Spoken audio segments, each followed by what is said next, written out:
एक breaking news आपल्या समोर येते आहे. नसरापूर अल्पवयीन बालिका अत्याचार प्रकरण. नसरापूर प्रकरणातील आरोपीला फाशी.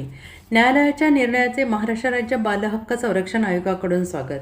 नसरापूर येथे अल्पवयीन बालिकेवरील गंभीर गुन्ह्याच्या प्रकरणात न्यायालयाने आरोपीला फाशीची शिक्षा सुनावल्याचे महाराष्ट्र राज्य बालहक्क संरक्षण आयोगाचे अध्यक्ष ॲडव्होकेट संजय पुराणिक यांनी स्वागत केलेलं आहे. प्रसिद्धी पत्रकाद्वारे प्रतिक्रिया देताना त्यांनी सांगितले की हा निर्णय बालकांच्या संरक्षणासाठी कार्यरत असलेल्या न्यायव्यवस्थेतील जनतेचा विश्वास अधिक दृढ करणारा आहे.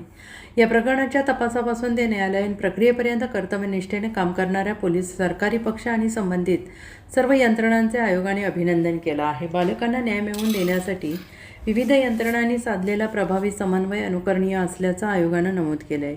तसेच बालकांवरील अत्याचार, शोषण किंवा कोणतीही संशयास्पद घटना आढळल्यास त्याची तात्काळ माहिती संबंधित यंत्रणांना देऊन प्रत्येक नागरिकांना बालकांच्या संरक्षणासाठी सक्रिय सहभाग नोंदवावा असे आवाहन आयोगाच्या वतीनं करण्यात आलं आहे.